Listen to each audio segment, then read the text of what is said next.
Good afternoon, CDO Band. Miss Renee here. By now, you guys will have received the letter, if you're watching this, that you're looking at right now. This is just more of a outlined, narrated version of that letter, so hopefully you can hear my voice, hear my inflection, and the information comes across a little bit more clear. I'll try to keep it brief. Basically, due to the ongoing global pandemic of COVID-19, I have made the decision for CDO's program to cancel the 2020 Traveling Competitive Marching Band season that we normally get to enjoy in the fall. Reason for doing so, it is obviously very risky at this point, not safe for our students, our staff members, and our band families. And we need to move in a direction that is going to continue to keep us and our well-being healthy and safe.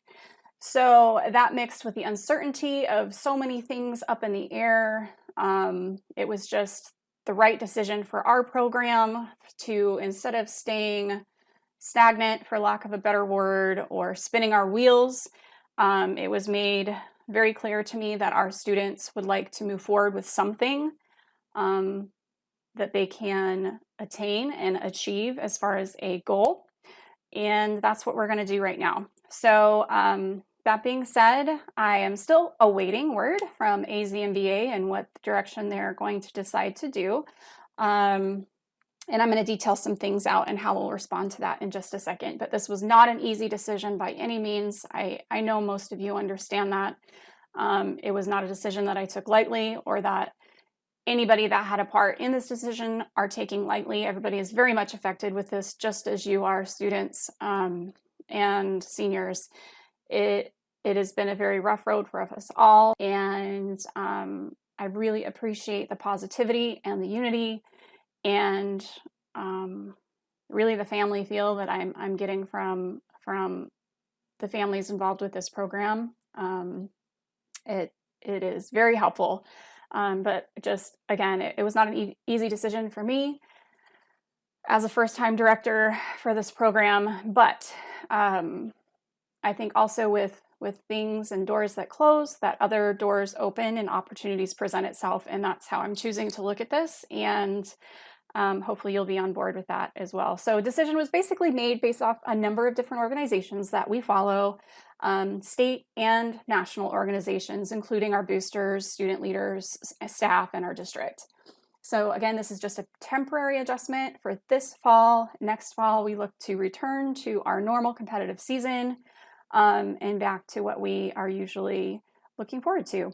So very important, this does not mean that our marching season is canceled entirely. There is definitely potential that schools around the state will be able to participate in virtual competitions and other various performance opportunities, including us. So please know that much. While this is also not the standard way a fall season would normally run for our band program, please know that band, guard, and music education will continue moving forward. I have come up with a few different options for how we're going to go ahead and do this and maintain the integrity of the marching arts education and experience that our CDO students are used to getting. And that involves 3 separate tracks, one being a music and performance track that will be required. And basically that's going to turn into, we continue to work on our music online collaboratively in person if we are allowed to and it's safe to do so, or we can do a hybrid model. But that would be for like a pep band or a fun show band. If football ends up having a season and it's safe to do so, then we'll reevaluate. Or if AZMBA comes calling and says, hey, we're going to do things virtually, please send in your recordings, then we'll look at that. But that's what that track is. Everybody's required to be on that. And it includes continued growth with your own instrument and section and group in general. Track 2, I will detail out a little bit more on Friday at a meeting that I'm going to hold, as well as track 3, but basically it includes some marching instructional design type things and building a digital portfolio for our marching maneuvers and videos so that we can have something as a program moving forward to use as a resource and a teaching tool prior to the season actually starting. We're going to do this in collaboration with Cross Middle School, as they are interested in doing the same thing, and they kind of fall in line to us after they graduate normally. So things should kind of dovetail into the other one. The third track is going to be a drill and show design track. If the kiddos are interested in learning about how to create a show, or they'd like to try creating a show, we will basically be teaching them based off of, most likely, how we created Zen, from theme and concept to music selection, music arranging, how everything gets put together artistically, drill design, props, color choices, etc., visual techniques. But it should be really fun and very engaging, and something that really has never been done before. Anything that we're doing this season has not been done before, but I think it does provide an opportunity for continued growth. It provides an opportunity for continued education and engagement, something fun in the realm of marching band. So there we have it.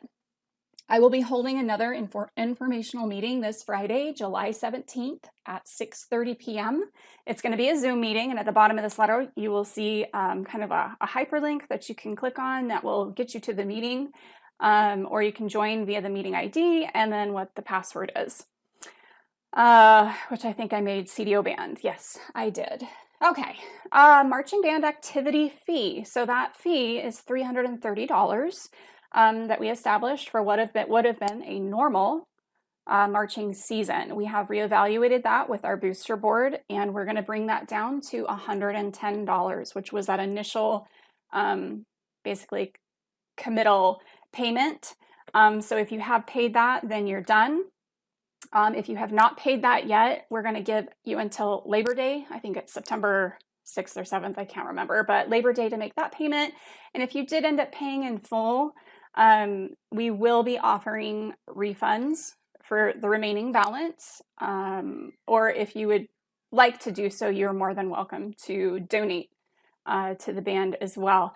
The board did ask that they go ahead and issue refunds instead of rolling funds over for future years, as it just kind of reduces the risk of error in their own tracking and whatnot, and keeping the books clean.